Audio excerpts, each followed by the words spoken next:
Tuhan, biarlah hati kami bersuka cita karena kami boleh datang menyembah Tuhan bersama-sama saudara seiman kami. Dan biarlah hati kami lebih bersuka cita lagi Tuhan, karena kami mengenal akan firman-Mu, firman yang hidup, yang akan memimpin, menuntun langkah-langkah di dalam hidup kami. Terima kasih Tuhan, berkatilah untuk pembacaan dan perenungan firman Tuhan, dan biarlah nama Tuhan yang ditinggikan dan dimuliakan. Dalam nama Tuhan Yesus kami berdoa dan mengucap syukur. Amin. Silakan duduk jemaat sekalian. Shalom. Kita bersyukur kita boleh memasuki minggu Prapaskah yang ketiga dalam seri khotbah 7 dosa maut. Bapak Ibu Saudara sekalian, 7 dosa maut bukan berarti dosa yang lainnya yang tidak termasuk dengan ini maka kita boleh abaikan, enggak. Tetapi ada hal-hal yang perlu kita perhatikan. 7 dosa maut ini disebut 7 dosa maut atau dosa yang mematikan karena dosa ini melahirkan dosa-dosa lainnya. Kemudian karena dosa ini tidak mudah diatasi dan bersifat kronis dan berakar kuat dalam hati manusia sehingga terkesan manusiawi. Contohnya kita akan bahas tentang marah. Ya Pak, saya dari dulu memang suka pemarah begitu. Nah, mulailah kita menganggap bahwa kemarahan itu sesuatu yang manusiawi, melekat di dalam karakter kita begitu ya. Kemudian berpotensi merusak kerohanian seseorang, bahkan relasi sesama dan bisa menimbulkan kematian secara fisik. Nah, secara khusus kita akan melihat di dalam seri ini yaitu tentang kemarahan, yaitu dengan saat saya marah. Mari Bapak Ibu sekalian, saya mengajak kita membaca dari Efesus pasal 4 ayat 26 sampai 27. Efesus pasal 4 ayat 26 sampai 27. Kita baca bersama-sama karena ayatnya singkat, kita baca bersama-sama.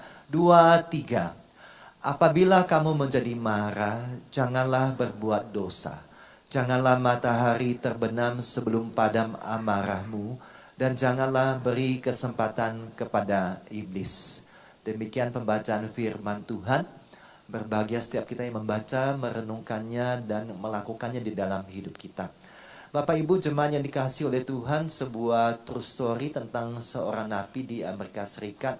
Dan dia seorang bapak, dan satu kali dia menceritakan bahwa dia dihukum penjara, jatuhi hukuman 10 tahun Bapak Ibu sekalian. Bukan waktu yang singkat, yang cukup panjang, 10 tahun. Dan dia dihukum karena pembunuhan terhadap istrinya. Pembunuhan terhadap istrinya, yang dia menceritakan kejadian itu sungguh-sungguh tidak direncanakan sebelumnya, hanya terjadi sekian detik dan terus kemudian berlanjut dan akhirnya istrinya mati. Kenapa? Suatu kali karena dia ini sering cekcok dengan istrinya, kemudian suatu kali terjadilah percekcokan yang semakin besar Bapak Ibu sekalian, kemudian saling menyalahkan, saling menuding, saling menyalahkan, saling teriak, saling memaki dan sebagainya. Kemudian puncak amarahnya dia lihat ada tongkat baseball. Tongkat baseball kalau di Amerika itu ada olahraga baseball. Dia ambil tongkat baseball, dia pukul istrinya berkali-kali. Kemudian istrinya jatuh, menghantam lemari kaca. Kaca itu pecah begitu ya. Kemudian pecahan kaca itu mengenai istrinya, kemudian mengenai leher istrinya sehingga luka, darah mengocor dan akhirnya ketika dibawa ke rumah sakit, kemudian akhirnya nyawa istrinya nggak tertolong lagi. Kejadian itu tidak pernah direncanakannya Bapak Ibu Saudara sekalian.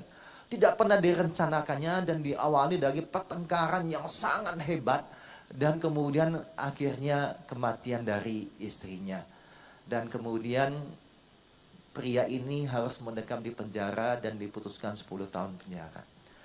Bapak Ibu dikasih oleh Tuhan, kemarahan, anger yang tidak terkendali itu bisa mengakibatkan bahaya yang sangat besar terhadap diri orang tersebut maupun orang lain yang berrelasi dengan dia.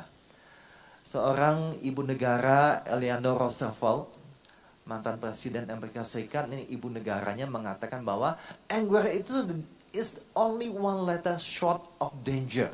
Jadi danger itu dibuang D-nya, huruf D-nya menjadi anger.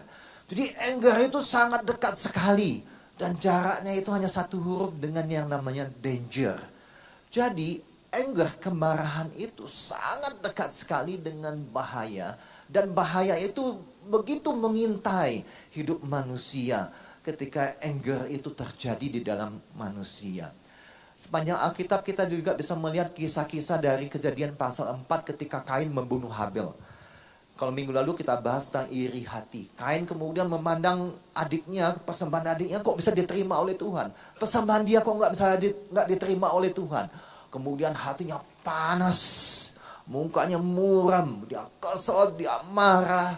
Walaupun sudah diperingati oleh Tuhan, dia tetap pada akhirnya besok mengajak adiknya keluar ke padang untuk berjalan-jalan dan dia bunuh. Itu kisah pembunuhannya pertama kali. Karena iri hati dilanjutin dengan kemarahan dan dia lanjutkan dengan membunuh adiknya. Nah Bapak Ibu sekalian, kita bisa melihat kemarahan itu setua usia manusia yang pertama kali hadir di dunia. Dan kemudian kemarahan itu terus berlanjut. Kita lihat Yunus diperintahkan Tuhan untuk ke kota Niniwe. Dan dia tidak mau ke kota tersebut karena dia marah dengan penduduk Niniwe. Dan dia merasa penduduk Niniwe itu berhak dan selayaknya mati. Dan dia tidak mau pergi ke Niniwe, dia pergi ke tempat yang lain. Dan kita juga bisa membaca bahwa ketika Tuhan Yesus sekalipun melayani di dunia, ketika dia melayani di Nazaret, Bapak Ibu sekalian, ketika dia khotbah di kota tempat Yesus besar dan semua orang tuh mengenal Yesus. Kemudian ketika dia khotbah di sana, kemudian masyarakat di sana menjadi marah dengan apa yang dikatakan oleh Yesus. Kemudian mereka menggiring Tuhan Yesus di tebing untuk dijatuhkan di tebing. Tetapi Yesus kemudian lewat melalui mereka. Nah di sini kita bisa melihat bahwa anger, kemarahan itu sangat-sangat dekat dengan manusia dan bisa membahayakan. Boleh tolong diklikkan? Nah, Paulus kemudian mengatakan demikian, apabila kamu menjadi marah, Efesus 4 ayat 26. Efesus 4 ayat 26. Paulus punya satu kesadaran Bapak Ibu Saudara sekalian bahwa manusia itu sekalipun dia adalah anak Tuhan, dia bisa marah. Adakah di sini Bapak Ibu sekalian yang mengatakan, Pak saya tak pernah marah seumur hidup saya ada? Angkat tangan. Ada? Gak ada. Ya, kenapa? Kita itu bisa marah atas banyak hal. Dan kita bisa marah itu kepada orang yang berbeda-beda, Bapak Ibu Saudara sekalian. Ya.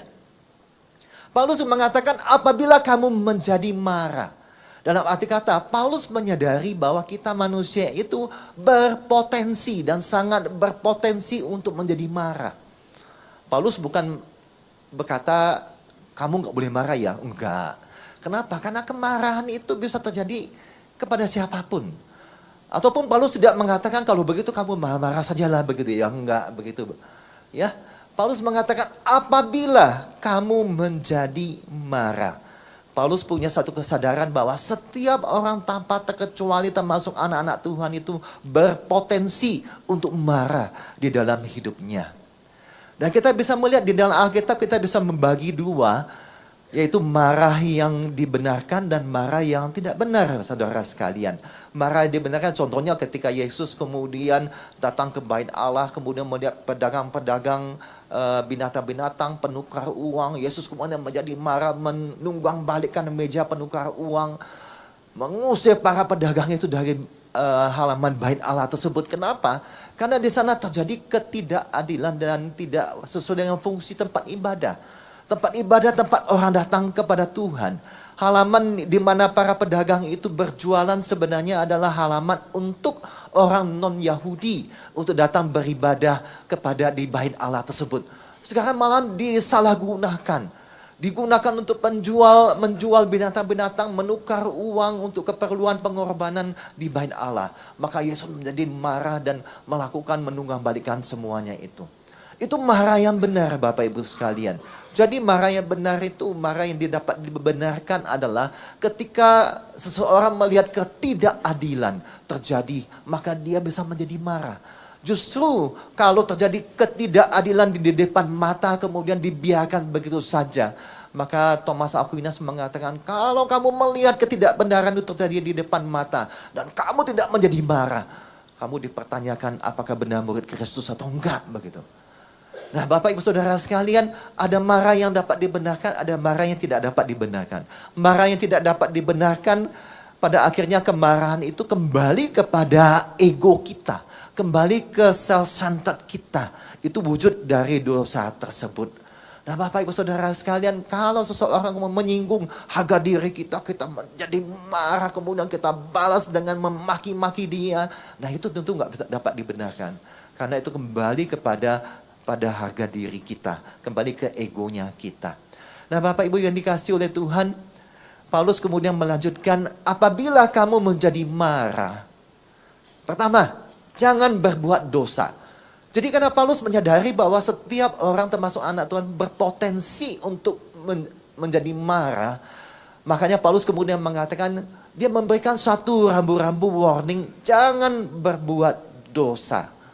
Dan memang godaan terbesar bagi orang percaya, Bapak Ibu sekalian, anak-anak Tuhan, ketika jadi marah adalah kemudian mereka merasa bahwa kemarahan mereka itu benar adanya. Kemudian marahnya itu kudus, begitu ya, berhak untuk marah. Nah, tadi kita sudah belajar bahwa ada kemarahan yang dibenarkan, ada kemarahan yang tidak dibenarkan.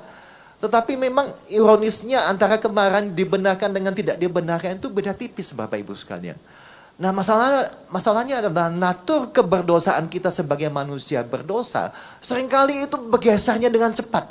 Awalnya itu menjadi marah yang dapat dibenarkan, kemudian bergeser menjadi marah yang tidak dapat dibenarkan. Nah, kemudian banyak juga orang percaya sering mengatakan bahwa Yesus saja juga pernah marah kok. Kalau begitu maka saya boleh marah dong begitu ya. Membenarkan dirinya marah dan tidak lagi menyelidiki sebenarnya dia marah kenapa. Dan memakai apa yang pernah Yesus lakukan dan itu dia membenarkan dirinya untuk marah. Nah, Bapak Ibu Saudara sekalian, Paulus memberikan peringatan demikian. Hati-hati, kalau apabila kamu marah, jangan berbuat dosa. Nah, kalau kita lihat di dalam Kejadian pasal 4 tadi Kain, maka sebenarnya Allah itu memberi peringatan kepada Kain. Manusia keturunan yang pertama kali dari Adam dan Hawa dan Habel. Kemudian ketika Kain menjadi marah, maka ada teguran dari Tuhan. Mengapa hatimu panas? Mukamu muram. Bukankah wajahmu akan berseri-seri jika engkau berbuat baik? Namun jika engkau tidak berbuat baik, dosa sudah mengintai di depan pintu. Hasratnya tertuju kepadamu, tetapi engkau harus berkuasa atasnya. Dan di sini Tuhan memberikan peringatan bahwa dosa itu mengintai. Dan dekat sekali kemudian bisa menjatuhkan anak-anak Tuhan ketika marah. Nah, Bapak Ibu yang dikasihi oleh Tuhan, kalau kita lihat analisa mengapa saya marah, maka kita bisa melihat di dalam diri kita sesungguhnya di dalam hati kita itu, di balik kemarahan itu bukan sesuatu yang hanya berurusan emosi, Bapak Ibu sekalian. Tetapi sebenarnya kalau kita pikir di balik kemarahan itu ada sesuatu loh yang di dalam hati kita yang lagi terganggu. Ada sesuatu di dalam diri kita, di dalam hati kita yang terdalam, yang lagi terganggu sehingga akhirnya kita jadi marah. Contohnya kita dengan anak kita, Bapak Ibu sekalian. Kalau kita marah dengan anak kita, macam-macam penyebabnya. Nah, salah satu yang paling sering adalah ketika kita ngatur anak kita, ketika kita beri perintah kepada anak kita, kemudian anak kita tidak mau taat atau melalaikan atau kemudian mengerjakan sebaliknya, kita jadi marah, jadi emosi. Kenapa? Kita ingin kontrol kendali ada pada diri kita. Ketika anak ini tidak mengikuti apa yang kita mau, kemudian kita jadi marah, Bapak Ibu sekalian. Itu dibalik itu. Nah, kalau kita di dalam organisasi lebih kurang sama, Bapak Ibu sekalian. Semakin tinggi jabatan kita, maka keinginan kita kemudian untuk didengarkan, ingin ngontrol gitu ya, itu semakin kuat. Nah, ketika itu tidak tercapai, ketika itu tidak didapatkan, maka muncullah kesel, jengkel, amarah kita begitu. Itu bisa muncul. Jadi macam-macam, Bapak Ibu sekalian. Nah, kalau suami istri bagaimana? Kalau suami istri, Ya namanya suami laki-laki Bapak Ibu sekalian menginginkan dihormati, dihargai. Jadi kalau suami tidak mendapatkan dihormati, dihargai, artinya ada perkataan pasangan dia yang kemudian merendahkan dia, kemudian menyinggung harga dirinya, langsung muncul emosinya begitu ya. Jadi setiap kita ini tombol emosinya itu macam-macam Bapak Ibu sekalian. Ya. Dan pasangan kita itu sebenarnya yang paling mengenal kira-kira tombol emosi di mana. Jadi kalau dia mengatakan sesuatu begitu, wah, langsung muncullah amarahnya. Bapak Ibu sekalian, dalam relasi suami istri, yang namanya istri itu punya memori yang sangat-sangat kuat sekali. Peristiwa-peristiwa zaman dulu yang mungkin mendukakan atau menyakiti hati istri kita, pasangan kita, wah itu paling diingat itu. Nah kalau umpamanya pas lagi ribut gitu ya, itu bisa di-recall semua dari A sampai Z gitu. Wah di-recall semuanya begitu. Para suami mikir-mikir, itu kan kejadiannya 10 tahun yang lalu. Kok masih ingat ya, sampai detail-detailnya masih ingat. Nah itulah kelebihan wanita Bapak Ibu sekalian. Bisa mengingatnya begitu. Ya. Nah, biasanya kalau istri berespon demikian, kesel begitu. Kenapa? Dia menginginkan dicintai, dikasihi sepenuh hati begitu ya. Ingin diperhatikan begitu. Ya. Masakan ketika pacaran aja sering dibeli bunga begitu ya. Udah menikah, udah lupa lah, tidak ada bunga lagi dan sebagainya. Nah, itu bisa terjadi. Ya. Nah, jadi apabila ada menginginkan sesuatu tetapi tidak didapatkan, dia menjadi gusar, kesel, jengkel, bisa jadi marah dan sebagainya. Nah, dalam dunia pelayanan di gereja juga begitu Bapak Ibu sekalian, ya. Sesama pengurus begitu ya, ada perkataan dia yang menyakitkan hati begitu ya, kita jadi jengkel, kita jadi marah gitu ya. Kemudian mundur dari kepengurusan begitu ya. Ada yang mundur dari kepengurusan, ada yang mundur dari gereja, ada yang sakit hati dengan sama pelayan Tuhan, kemudian tidak mau jadi orang Kristen lagi. Wah, ini efeknya itu begitu banyak saudara sekalian. Tetapi kalau umpamanya kita cek di dalam hati kita, apa sih di dalam hati kita yang terganggu itu? Jangan-jangan salah satu dari itu Bapak Ibu sekalian. Apa yang kita cintai ada di dalam hati, apa yang kita sembah ada dalam hati kita, apa yang kita banggakan gitu ya. Ya. Masih ingat penginjil N2 Adi Setiawan pernah menceritakan ada seorang majelis pakai baju begitu, kemudian dia lihat hamba tuannya ganti baju begitu ya, tersinggung dia, marah dia, menganggap tidak menghargai dia. Apa kaitannya begitu ya? Karena yang dibanggakannya adalah penampilan dia, yang dibanggakannya adalah apa yang dipakainya itu berkualitas begitu dan sebagainya. Jadi macam-macam saudara sekalian. Di dalam hati kita itu apa yang kita sandarkan, apa yang kita takuti, apa yang kita inginkan Bapak Ibu sekalian. Semuanya itu ada dalam hati. Jadi kalau Bapak Ibu marah, mungkin bisa memikirkan kira-kira apa ya di dalam hati saya lagi terganggu ya. Jangan-jangan ada sesuatu di dalam hati saya yang terganggu. Nah ketika itu terganggu, kemudian kita marah karena sesuatu dalam hati kita, hati-hati kita sering menjadi kemarahan yang tidak dibenarkan apabila kembali kepada si akunya, yaitu kepada diri kita. Nah Bapak Ibu Saudara sekalian, yang kedua Paulus kemudian mengatakan jangan berbuat dosa dan jangan dibiarkan larut-larut atau jangan dibiarkan lama-lama Bapak Ibu sekalian. Janganlah matahari terbenam sebelum padam amarahmu. Janganlah matahari terbenam sebelum padam amarahmu. Wah kalau begitu Pak, ukuran panjang amarah kita adalah matahari terbenam. Jadi kalau Bapak Ibu lagi ribut begitu, lagi marah gitu ya, nggak apa-apa kalau marahnya kalau siang begitu ya. Tunggu sampai matahari terbenam, kalau matahari terbenam baru dibereskan. Ya bukan begitu. Kalau ukurannya itu matahari terbenam Bapak Ibu sekalian, orang Eskimo itu hanya melihat matahari itu terbit, sekali terbit, 6 bulan lagi baru terbenam. Terus 6 bulan dia boleh marah Bapak Ibu sekalian. Yang enggak begitu maksudnya.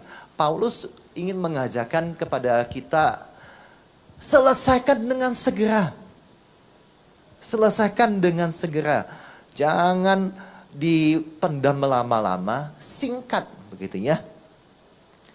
Yang menarik kalau kita lihat dari bahasa aslinya agak berbeda Bapak Ibu sekalian, ayat 26 itu, apabila kamu marah, kemudian janganlah matahari terbenam sebelum padam amarahmu. Jadi kata yang digunakan amarah di sini sebenarnya lebih kepada kata marah yang bisa menimbulkan provokasi Bapak Ibu sekalian. Jadi marah itu kalau dibiarkan kemudian bisa memprovokasi kita gitu ya. Yang namanya kita manusia ini senang berpikir begitu ya. Jadi ketika kita tersinggung, lalu kemudian kita mikir-mikir begitu ya. Tadi ketemu dengan Pak Hendra itu kalau saya senyum kemudian dia nggak senyum, jangan-jangan Pak Hendra itu sombong ya mestinya. Ya kok nak mau lagi sapa saya sekarang begini. Nggak mulai pikir begitu dia. Wah, kemudian dapat berita lagi. Iya, yang satu mengatakan, iya dulu saya juga pernah digitukan sama Pak Hendra. Wah, memang benar nih. Pak Hendra itu memang begini. Nah, kemudian menjadi kesal, jengkel, kemudian berlarut-larut, kemudian panjang Bapak Ibu sekalian. Ya. Nah, yang namanya kemarahan, amarah itu bisa memprovokasi. Itu yang Paulus mengatakan, jangan dibiarkan lama-lama. Segera diatasi. Ya, segera diselesaikan. Kalau yang sudah menikah, kalau lagi ribut, malam-malam ributnya Bapak Ibu sekalian. Jadi akhirnya tidur pisah. Yang suami di kamar yang satu, istri di kamar yang satu. Kira-kira tidurnya enak nggak ya? Enak nggak Bapak Ibu sekalian? Enak. Udah biasa Pak, dari dulu memang begitu Pak. Pasti nggak nyaman Bapak Ibu sekalian. Iya, balik kanan, balik kiri begitu ya. Nggak bisa tenang begitu. Di dalam diri ini masih gemuruh begitu, marah begitu. Nah Paulus mengatakan kalau udah begitu memang terkadang laki-laki itu butuh waktu untuk menenangkan diri Bapak Ibu sekalian. Wanita juga butuh waktu juga untuk menenangkan diri. Tapi setelah tenang, ayo gencatan senjata. Ayo ajak ketemu, ajak berbicara, dan kira-kira dibahas penyelesaiannya bagaimana. Ada orang mengatakan waktu itu akan menyelesaikan, akan menyembuhkan. Bisa dua Bapak Ibu sekalian, waktu itu bisa menyembuhkan ataupun bisa kemudian semakin menyakitkan. Ya. Tandanya dari mana? Tandanya adalah ketika kita kemudian benci dengan seseorang gitu ya. Ya wes, saya tidak pernah mau ketemu dengan dia. Kalau ketemu dengan dia, saya buang muka saya, dia buang muka dia, begitu. Nah, pertanyaannya, waktu berjalan terus kemudian tiap kali ketemu begitu juga, begitu ya. Jadi waktu itu bukan menyembuhkan saja, bisa waktu itu malahan menyakitkan kita. Orang yang terus membawa amarahnya itu kemudian berubah menjadi akar pahit, kebencian di dalamnya terus dibawanya. Ya, makanya Paulus mengatakan jangan dibiarkan larut-larut. Segera selesaikan kalau kamu menjadi marah. Nah, Yakobus kemudian mengatakan begini, setiap orang hendaklah cepat untuk mendengar, lambat untuk berkata-kata, lambat untuk marah. Sebab kemarahan manusia tidak mengerjakan kebenaran di hadapan Allah. Jadi kalau amarah itu dibiarkan lama-lama, percayalah Bapak Ibu sekalian, itu sudah pasti amarah yang tidak dapat dibenarkan. Kenapa lama sekali? Ya. Kalau digabung dengan apa yang Paulus katakan, dengan Yakobus katakan, Yakobus mengatakan bahwa kita itu belajar untuk lambat untuk marah. Mengontrol diri sedemikian rupa. Tetapi ketika menjadi marah, kemudian berlakulah Paulus katakan jangan lama-lama. Selesaikan dengan segera begitu ya. Selesaikan dengan segera. Bapak Ibu Saudara sekalian, yang ketiga Paulus kemudian mengatakan jangan beri kesempatan kepada iblis. Jangan beri kesempatan kepada iblis. Ada seorang bijak kemudian mengatakan kalau Anda konflik dan Anda tidur dengan konflik yang belum terselesaikan, maka sebenarnya Anda itu tidur dengan iblis. Dipenuhi dengan pikiran yang kacau sekali dengan penuh kemarahan. Nah, yang menariknya ketika dikatakan jangan beri kesempatan kepada iblis, Bapak Ibu sekalian, ada dua pengertian yang lainnya. Yang pertama pengertiannya adalah semacam pintu setengah terbuka, begitu ya. Jadi ibaratnya kalau rumah kita Bapak Ibu sekalian, kalau rumah kita tidak dikunci, kita merasa aman begitu. Tapi kalau di tengah jalan rumah kita itu setengah terbuka, itu mengundang Bapak Ibu sekalian. Orang yang nggak niat jahat kemudian bisa jadi timbul niat jahat karena ada kesempatan yang terbuka. Nah demikian juga dengan kita, kalau umpamanya kita dikatakan jangan beri kesempatan kepada iblis, kalau kita marah dan dibiarkan lama-lama, sama juga kita membuka kesempatan pada iblis untuk kemudian masuk, kemudian mengobok-ngobok isi rumah ini, mengobok-ngobok hati kita Bapak Ibu sekalian. Dari perasaan jengkel yang kecil kemudian diobok-obok, diubah-ubah, kemudian menjadi sakit hati, kemudian kepahitan di dalamnya, kemudian menjadi kemarahan lewat perkataan, lewat kemudian tindakan Bapak Ibu sekalian. Jadi kemudian berlanjut terus Bapak Ibu sekalian. Ada juga terjemahan arti yang lainnya, tempat pijakan Bapak Ibu sekalian. Sama dengan kita memberi tempat pijakan pada iblis kemudian untuk semakin lama semakin menaikkan kita punya emosi Bapak Ibu sekalian. Kemudian menaikkan amarah kita dan pada akhirnya kemudian menghancurkan hidup kita. Itu yang ditunggu-tunggu oleh si iblis Bapak Ibu sekalian. Walaupun kita tahu bahwa iblis itu bagaikan singa yang mengaum-ngaum berkeliling akan menelan orang yang dapat ditelannya, yang gak waspada Bapak Ibu sekalian. Nah, kalau kita marah, sebenarnya kita memberikan satu tempat pijakan pada iblis. Kemudian naik lagi, dan akhirnya blow up Bapak Ibu sekalian, kemarahan tersebut. Nah, kalau kita baca di dalam surat Efesus Bapak Ibu sekalian, nanti kita akan menemukan Efesus pasal 6. Paulus berbicara tentang peperangan rohani. Gunakanlah perlengkapan senjata Allah. Tetapi sebelum dari pasal ke-6 itu, kita bisa melihat bahwa Paulus berbicara 2 kali tentang si iblis. Efesus 2 ayat 2 mengingatkan bahwa sebelum kita ini percaya kepada Kristus, kita itu berada di bawah otoritas iblis. Dan kita itu tidak punya kuasa untuk tidak berkata tidak terhadap dosa. Dan kita hanya menjadi diperbudak oleh iblis.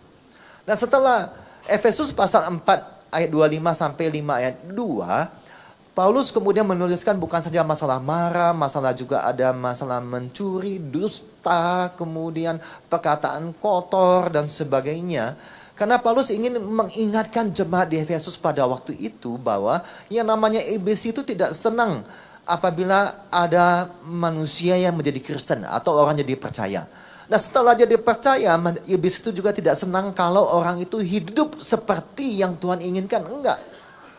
Iblis itu tidak akan senang demikian. Dia mencari kesempatan pijakan apa. Dan yang paling mudah untuk mengobok-obok orang itu adalah ketika dia marah.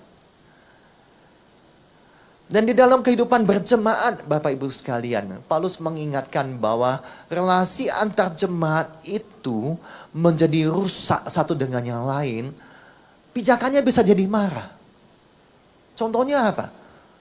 Dalam satu kepengurusan ada kebijakan yang dibuat, kemudian gak setuju, kemudian saling menyalahkan satu dengan yang lain, merasa tersinggung Bapak Ibu sekalian, marah, kemudian proteslah. Kemudian keluar dari kepengurusan, berhenti dari anggota gereja, ataupun berhenti jadi orang Kristen. Semua itu diawali dari apa? Dari kemarahan.